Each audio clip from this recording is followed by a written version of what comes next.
Tayo tinatalakay lagi ni Brother Wendell. Sabi nga na marami daw po ako mas maganda magpaliwanag kaysa sa kanya.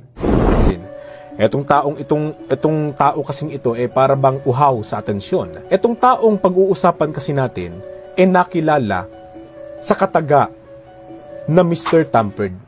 Talagang hindi na nahiya, ang kapal na talaga ng mukha. Sa bagay, wala tayong magagawa. Talagang masamang nilalang si Wendell Talibong. Yun, matinding atake personal na talaga. Kitang-kita na apektado itong mga kaanib sa iglesia ni Felix Manalo. Kaya ang kanilang ginagawa ay ad hominem na. Yung subukan nilang ipahiya ang tao dahil mahirap at hindi nila mapasinungalingan yung nilatag na argumento batay sa katotohanan. Ito'y tatalakayin natin, wala lang atake personal. Samahan niyo ako. Kasi umalingan, pag palaging inulit-ulit ay magmukha talagang katotohanan para sa ating mga kapatid na kulang ang kaalaman. Ang pagkadaya ay maranasan sa iba't ibang paraan. Pero napakasakit pag madaya tayo sa pananampalataya. Dahil nanganib pati ang ating kaluluwa. Viva Cristo Rey! Pro Dio et Ecclesia! Kumusta? Tayo tinatalakay lagi ni Brother Wendell. Sabi nga na marami daw po ako mas maganda magpaliwanag kaysa sa kanya. Etong tao kasing ito para bang uhaw sa atensyon. Etong taong pag-uusapan kasi natin nakilala sa kataga na Mr. Tampered. Talagang hindi na nahiya, ang kapal na talaga ng mukha. Sa bagay, wala tayong magagawa.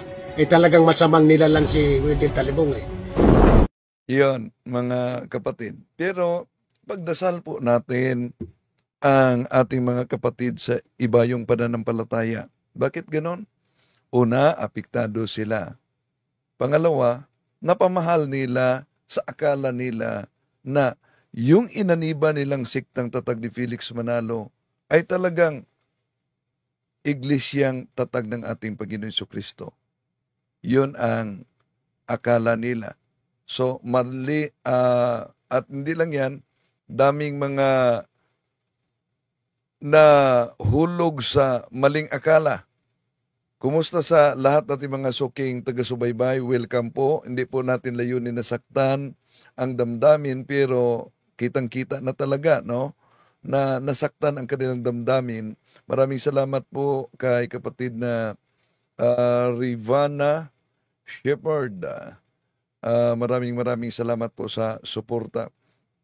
At sa lahat ng mga kapatid natin na nagsubaybay ngayon, ipagdasal po natin ang ating mga kapatid sa iba yung pananampalataya dahil masyadong apektado sila. Kaya may mga nagpadala sa akin ng video. Pinagtutulong-tulungan na nila ako. Pero sagutin natin. Bahala na yung iba magsasabing atake personal, pero di po natin tumbasan yung atake personal nila. No? Dahil tatak na yan para sa kanila. At bunsod din yan sa damdamin nila sa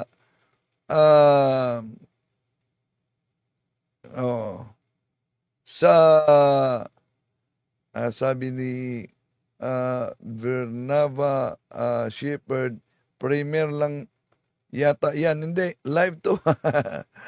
Live po to, kapatid. So, grabe. Pero isa sa kanila, pinatigil na. No? Si Nita sa sagot niya sa nagkasagutan tayo.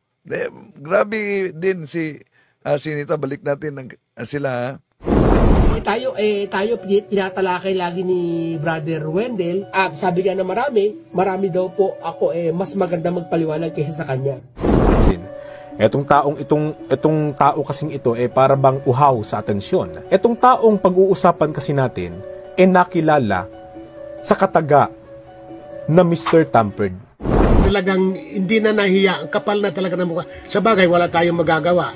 Talagang masamang nila lang si Wendell Talibong Oh, yun. So, kahit ano na lang ang ginagawa nila, no, na pahayag, dahil apektado na talaga ang damdamin nila. Pero, sasagutin pa rin natin sila. Bahala na yung mga personal attack o na ayon sa munting kaalaman, ang dami daw mga Katolikong nagmi-message sa kanya, nag-email sa kanya. Mga 50 mga Katoliko daw nag-i-email sa kanya na nagsabing, mas magaling siyang magpaliwanag kumpara sa akin. Kahit pa magaling kayo magpaliwanag, ano po ba ang silbi sa kagalingan ninyo, munting kaalaman, kung nasa siktang tatag lamang kayo ng tao dahil sa akala ninyo, ito'y sikta ng ating Panginoong Hesukristo. Kaya, suriin nating mabuti. At yung sinabi naman sa tinig ng channel na Iglesia ni Cristo, karunungan daw na Mr. Tampered, yun ang tawag nila sa akin. Hindi nila napansin na sila'y nabiktima sa tampered na sikta. No? Dahil sa matagal nang ginagamit na mga aklat na Katolikong pinagtsaptsa, pinagputol-putol at binago. Na nakita nyo naman yan. At kay kapatid na Cesar Sinita na ang sabi niyang masama daw akong nilalang, abay, panalangin natin sila, mga kapatid.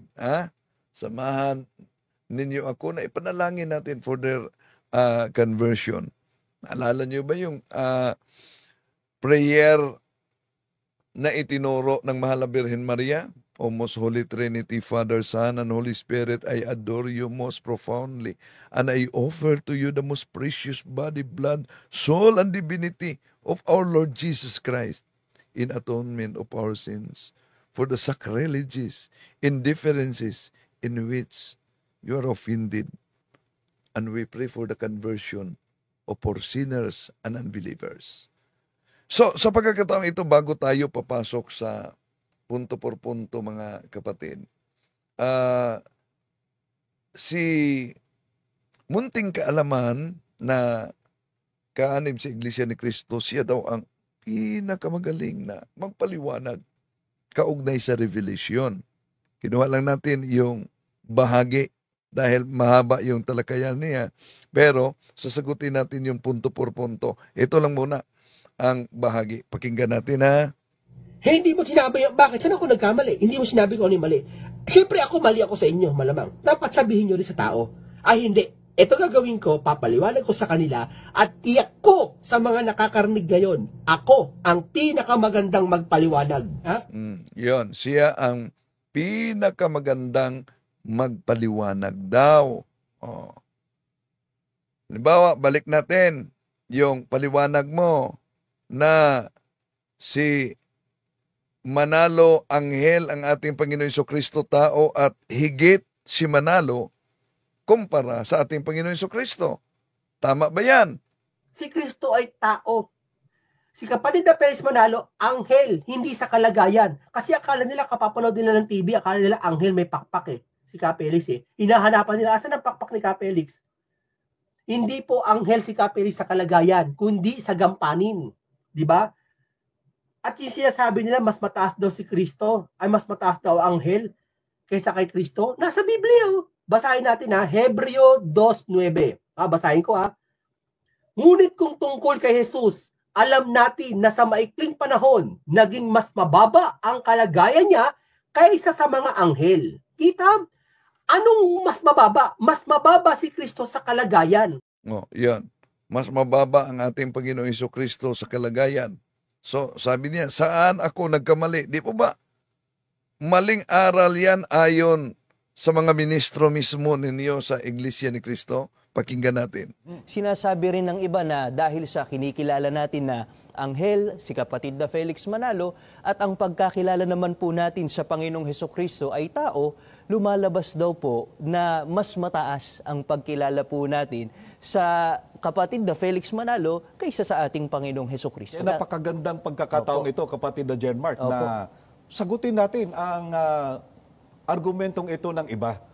Dahil sa mga mahal na kaibigan, kung gagawin lang po sana ng tao ang pagsusuri, at dahil doon ay malalaman po niya ang tunay na kahulugan ng salitang anghel, hindi niya sasabihin na mas mataas ang ating pagtingin, kapatid na Jenmark, kay kapatid na Felix Manalo, kaysa ating Panginoong Jesucristo, dahil malalaman po niya eh.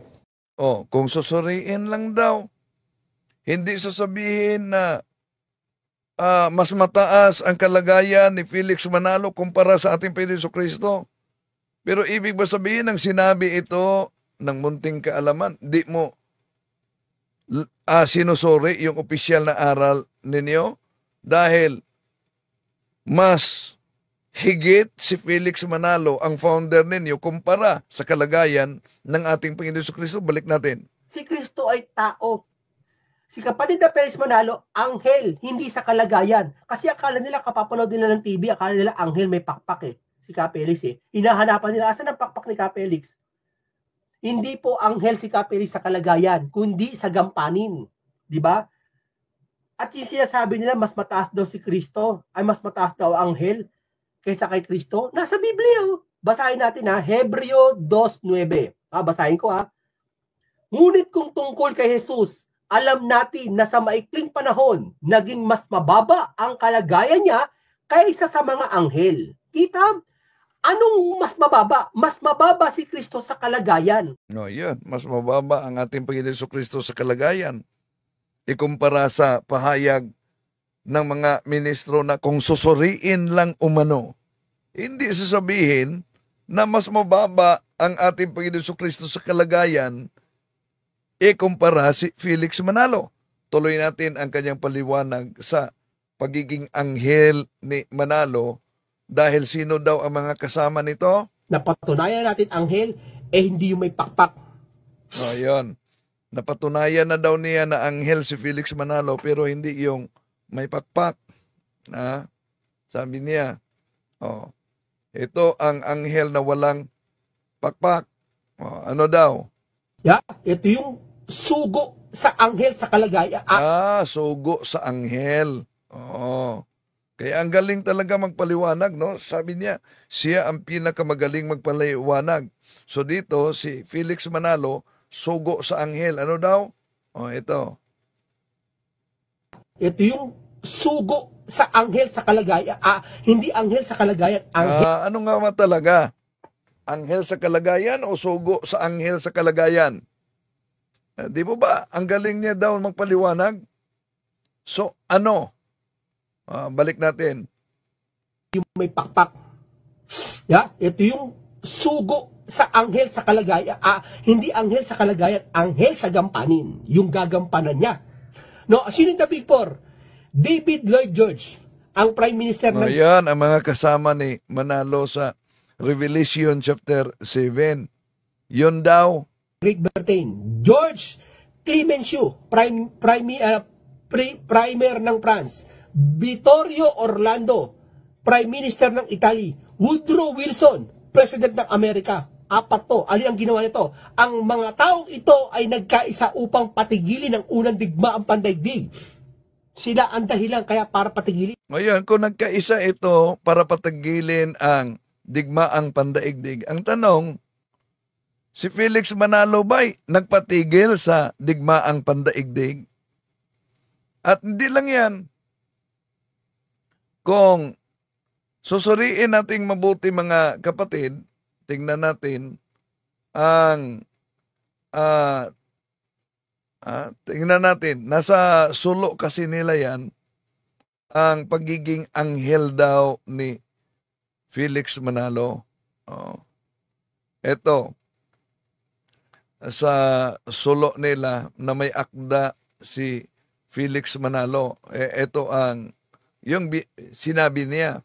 ang apat na anghel na pumipigil sa apat na hangin ng lupa ay simbolikong kumakatawan sa apat na sinugo, napipigil sa digmaang pandaigdig upang huwag magpatuloy ang naganap noong 1914.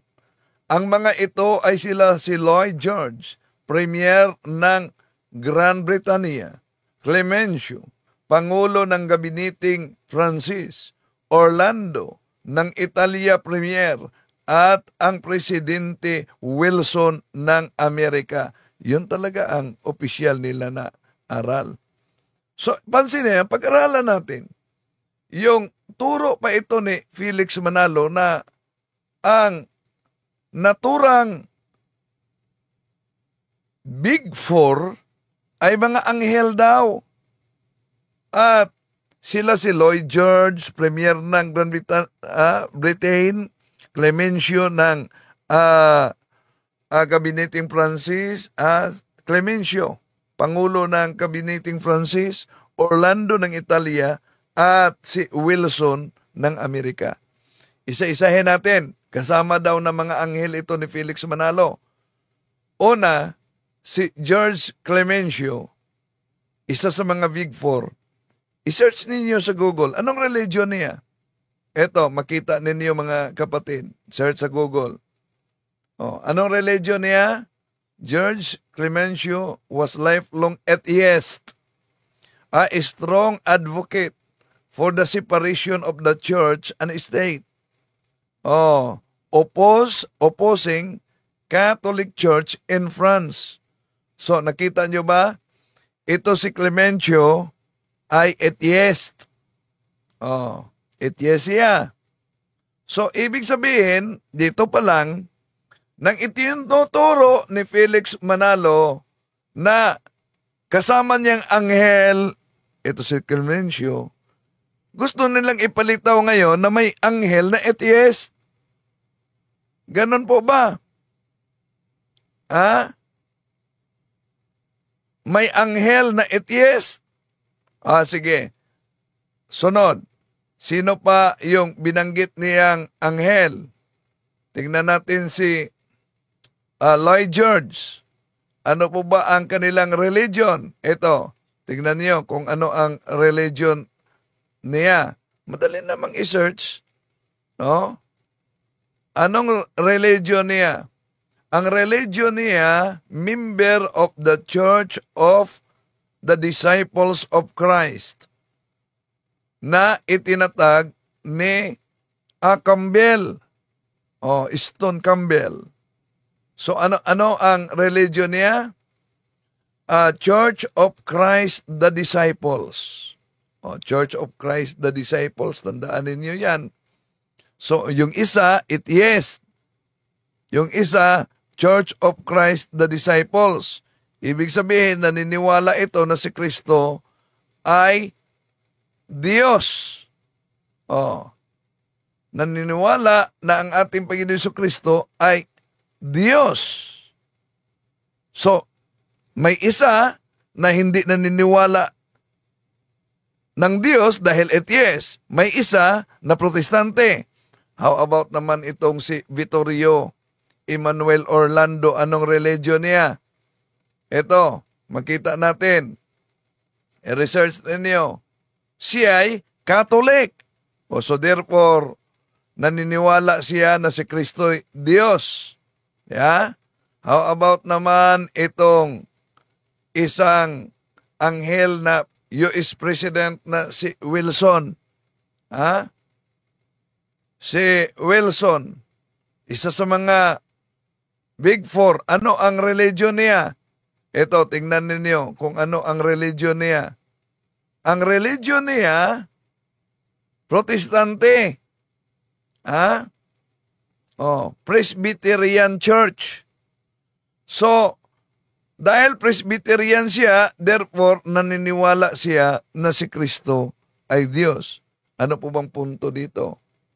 Ang punto dito, mga kapatid, sa claim nila at claim ni Felix Manalo na mga anghel, gusto nilang ipalitaw ngayon na yung Revelation chapter 7 verses 2 up to 3 na 4 daw na mga anghel at ito'y vigpor na kasama ni Felix Manalo. May anghel na iba't ibang religion at iba't ibang paniniwala. 2 protestante, 1 atheist, 1 katoliko. Sa 3 protestante, pawang naniniwala na si Kristo'y Diyos, maliban lang sa atheist na binanggit natin, di ba? So gustong palitaw ni Manalo na may mga anghel na iba't ibang pananampalataya. May anghel na atheist, may anghel na katoliko, may anghel na protestante, gusto niyang ipalitaw, at itong 3, 2 protestante, 1 katoliko, naniniwala na si Kristo tunay na Diyos at tunay na tao, maliban lang sa 1 atheist na basa natin, mga kapatid. Balikan natin ang opisyal nilang aral, no? Sa pagiging anghel ni Felix Manalo sa Revelation chapter 7. Sino ang kasama niya? Ito, sa kanilang doktrina, ang solo sa ikatitiyak sa Iglesia Apostolika Katolika Romana ni Felix Manalo. Ito mabasa, ang 4 na anghel na pumipigil sa 4 na hangin ng lupa ay sumisimbulong kumakatawan sa 4 na sinugo na pipigil sa digmaang pandaigdig upang huwag magpatuloy. Ang naganap noong 1914. Ang mga ito ay sina Lloyd George, Premier ng Britanya, Clemenceau, Pangulo ng Kabiniting Francis Orlando ng Italia, Premier, at ang Presidenting Wilson ng Amerika. Bakit inulit natin yan pagbasa batay sa nakasulat sa kanilang sulo? Dahil sa kanilang Pasugo Magazine, abay, iba na naman. Eto, Pasugo Magazine, May 2003, page 5. Ang palusot nila, ginawa ko ito out of context daw. Tingnan niyo, ano ang nakasulat? The third angel who was prophesied in Revelation is Brother Felix Y. Manalo. In the prophecy, he is referred to as the angel or messenger who would come from the east. Revelation chapter 7 verses 2 up to 3. He is the third angel, following Paul, the first angel, and Martin Luther, second angel, who were also sent by God in the Christian era. So imagine, si San Pablo kasama sa anghel, si Martin Luther kasama sa anghel, na pinadala din ng Diyos. So kung si Martin Luther pinadala din ng Diyos, ibinapansin nyo, ano ba ang aral ni Martin Luther? Di mo ba ang aral ni Martin Luther, si Kristo'y tunay na Diyos at tunay na tao? Tanong, bakit si Felix Manalo na anghel, hindi naniniwala na si Kristo ay tunay na Diyos? O isip-isip naman. Kaya, eto mga kapatid, grabe ang kanilang atake personal na. Di ba? Napansin niyo? Dahil, dyan pa lang, malinaw na ang kanilang atake.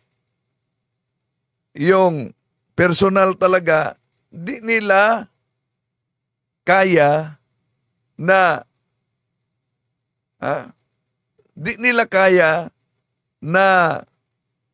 i-deny itong katotohanan. Ngayon, di po ba yung anghel diyan ay sumigaw ng malakas na tinig? Basa yan sa kanilang Pasugo Magazine. Ito po ang mabasa natin. Sa kanilang sulo. Oh. Noong 1914 nang sumigaw ng malakas na tinig sa apat na anghel. So si Felix Manalo, sumigaw daw ng malakas na tinig sa apat na anghel. Ang tanong, ano po ba itong pagsigaw na ito? Ito ang pagsigaw daw ni Felix Manalo sa Solo, page 102, na siyang itinalaga ng Diyos ng ito sa pangangaral ng tunay na ebanghelyo ni Kristo. Ano daw? Ang sigaw ay ang pangangaral ng ebanghelyo ni Kristo. Yun ang kanilang hula-hula. Napapansin ninyo na siyang itinalaga ng Diyos sa pangangaral ng tunay na ebanghelyo ni Kristo. Yun ang sigaw daw. Pangangaral ng tunay na ebanghelyo ni Kristo. Tanong, kung ang pagsigaw ay pangangaral ng tunay na ebanghelyo at pinaniwala ni Felix Manalo na siya nangaral ng ebanghelyo dahil sinagawa niya yung apat na mga anghel, ibig sabihin nangaral siya ng ebanghelyo sa mga ministro de guerra. Totoo kaya na nangaral si Felix Manalo ng ebanghelyo? Iba't ibang lingwahe yan.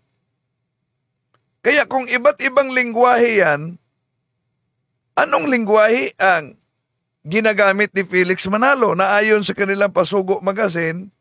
Ito, Pasugo Magazine. Natupad din ito kay Felix Manalo. Ano daw? Natupad din ito. Ito yan. Kay kapatid na Felix Manalo. Siya'y walang katangian ayon sa laman. Hindi siya nag-aaral sa paaralan ng tao. So, parang si Muhammad, di ba? Parang si Muhammad. Dahil di daw nag-aaral si Felix Manalo. Ngayon, ang tanong, kung si Felix Manalo hindi nakapag-aral, paanong paraan? Nangaral siya nitong apat na mga ministro de guerra, yung tinatawag na Big Four, na iba-iba naman ang kanilang lingwahe. Alang naman, nag-sign language itong si Felix Manalo. Di ba ba? Wala ding mabasa sa kasaysayan na si Felix Manalo ay kasama sa apat daw na kinikilala niyang Big Four na anghel na pumipigil sa digmaang pandaigdig. Napansin niyo ba yan? Mga kapatid. At alam niyo ba kung tignan ninyo ang Pasugo Magazine nila sa Hulyo 27, 1964, page 182, makapal ito na pasugo. Meron ako ika-50 anibersaryo nila. Alam nyo, iyong sinabi nilang hindi nangaral si Felix Manalo, ito ang mabasa natin, hindi nag-aral. Nagpunta si kapatid na Felix Manalo sa Amerika noong 1919 at nag-aral siya sa Pacific School of Religion sa California, USA. Akala ko hindi nag-aral. Pero nagpunta daw sa USA at nag-aral. Kailan po ba itong Big Four, tinatawag na Big Four? Sa kasaysayan, tinatawag sila na Big Four. 1919. So kaya napakalayo mga kapatid. Talaga ang kanilang aral na si Felix Manalo katuparan dito. Sa susunod, tatalakayin natin punto por punto. Kinuha lang natin ang bahagi. At maliban dyan, yung sinabi na yung One Holy Catholic Apostolic, di daw pwede yan na magamit natin na argumento sa San Mateo 16:18. Bakit? Dahil kung tingnan daw natin ang One Holy Catholic Apostolic ay lumitaw daw ito noong 17th century. Yun ang palusot ng INC. Ito, pansinin natin. Ipalagay natin. Kasi itong taong ito, madaya ito eh. Si Tamperd. Madaya daw umano ako, pero di nila napansin talaga na umanib sila sa sikta na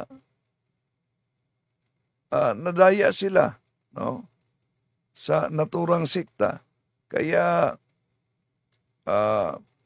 ipanalangin po natin ang ating mga kapatid sa ganyan mga kapatid, no? Okay. Ano ang sabi niya? Ito. Nang kakatyan ng bahagi ng video mo, tapos i-out of context niya kung ano yung sinabi mo. Yan yung ginagawa niya kadalasan kay Munting Kaalaman eh. Pero liliwanag... So, out of context ba yun kang Munting Kaalaman na sinabi niya na si Kristo ay mababa sa kalagayan kumpara ni Manalo? Out of context ba yan? Balikan natin si Munting Kaalaman ha. Out of context daw. Si Kristo ay tao. Wow. Si kapatid na Felix Manalo, anghel, hindi sa kalagayan. Kasi akala nila kapapanood nila ng TV, akala nila anghel may pakpak eh. Si Kapelis eh. Hinahanapan nila, asan ang pakpak ni Kapelis? Hindi po anghel si Kapelis sa kalagayan, kundi sa gampanin. Di ba? At yung sinasabi nila, mas mataas daw si Kristo, ay mas mataas daw anghel kaysa kay Kristo. Nasa Biblia oh. Basahin natin ha, Hebreo 2:9. Basahin ko ha. Ngunit kung tungkol kay Jesus, alam natin na sa maikling panahon, naging mas mababa ang kalagayan niya kaysa sa mga anghel. Kita? No. Anong mas mababa? Mas mababa si Kristo sa kalagayan. Yan. Malinaw yan. Naturo opisyal ng Munting Kaalaman na kasama ninyo na mababa ang ating Panginoon Jesucristo sa kalagayan kumpara ni Manalo.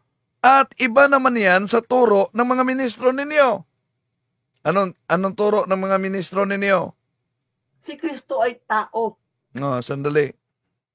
Punta tayo sa ministro nila kung ano ang turo ng ministro. Di yan itinuturo ng ministro ninyo na higit si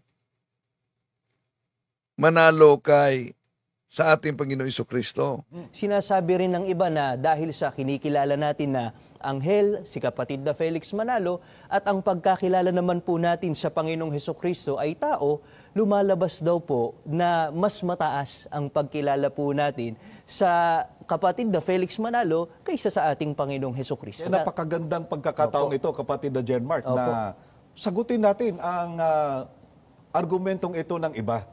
Dahil sa mga mahal na kaibigan, kung gagawin lang po sana ng tao ang pagsusuri, at dahil doon ay malalaman po niya ang tunay na kahulugan ng salitang anghel, hindi niya sasabihin na mas mataas ang ating pagtingin, kapatid na Jenmark, kay kapatid na Felix Manalo, kaysa ating Panginoong Jesucristo, dahil malalaman po niya eh. So, diyan pa lang, nagkukontrahan na. Di po ba? Nagkukontrahan na ang pahayag sa mga ngaral ng INC. Okay. Tuloy natin itong tinig ng karunungan daw. Liliwanagin namin, ipalagay na natin. Ipalagay na natin. Una, di talaga nila matanggap na may nakasulat, lalo na pag sa debate, mga kapatid, makita nila yung, ito, nagamit naman yan, ang Acts chapter 9:31 sa original Greek, Hymien on Ecclesia Catholis, tis Judaias kay Galalias. Meron ng Ecclesia Catholis. Ang tanong, yun bang Ecclesia Catholis, tumutukoy ba yan sa Catholic Church? Buti, ang gagamitin natin, mga mahal na kapatid, yung aklat ng Protestant Scholar.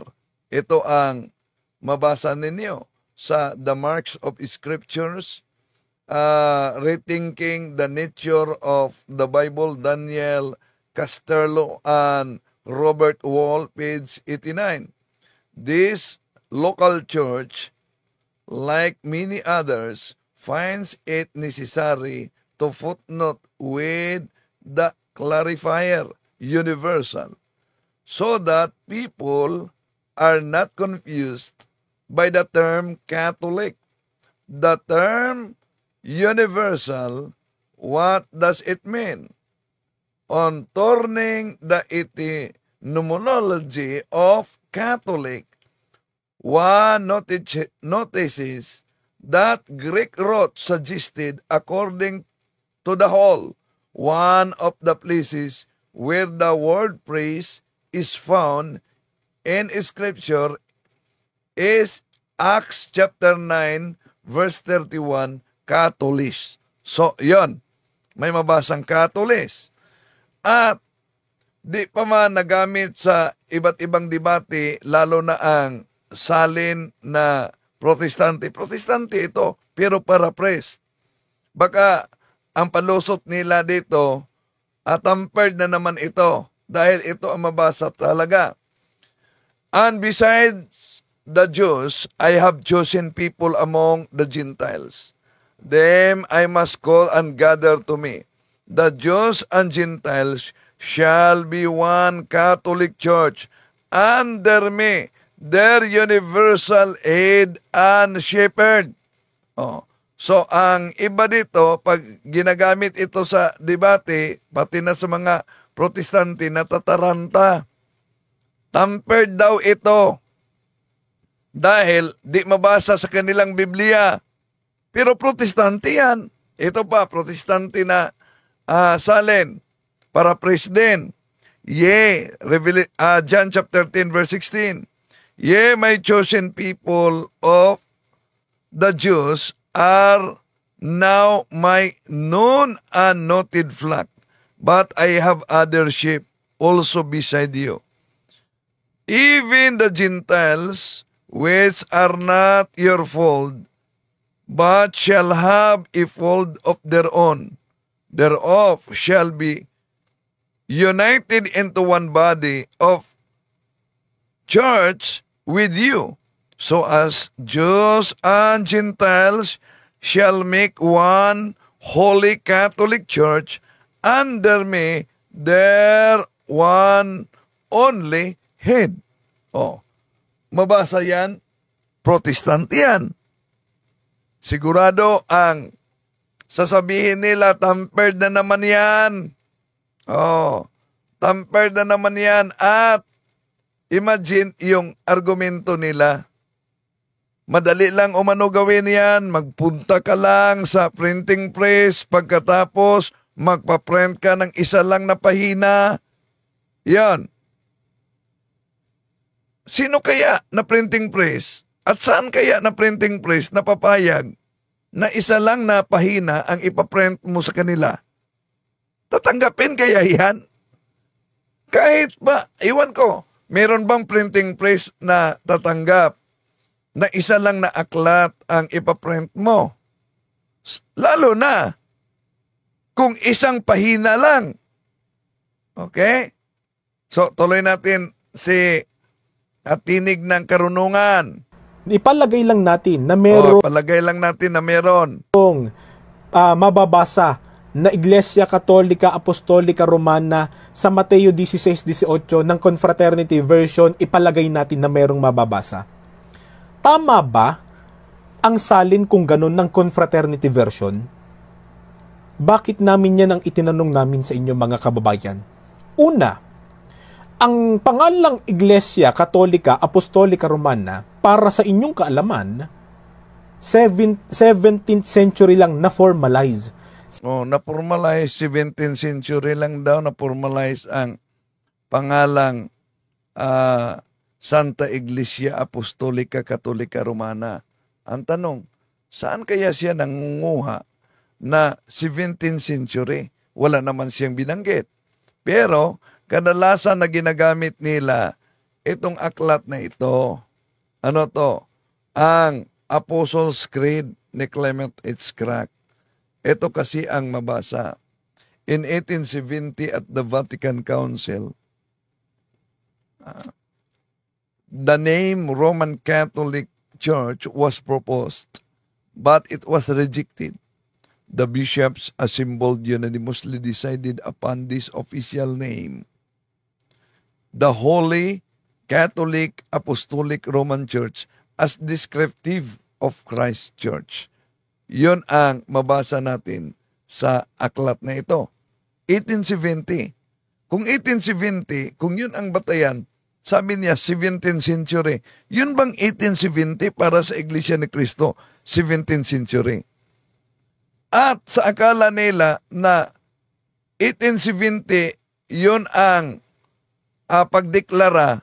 Ang akala nila dyan mga kapatid, na sa 1870, doon lang lumabas ang One Holy Catholic Apostolic Roman Church. Doon lang ginagamit. Yon ang maling akala nila dahil ang deklarasyon sa 1870, di yan, doon pa unang ginamit, kundi idineklara ang di mabagong katotohanan na talagang ang tunay na Iglesia ni Cristo, ayon sa Catechism of the Catholic Church, 811, if we would define the true Church of Christ, which is one Holy Catholic Apostolic Roman Church.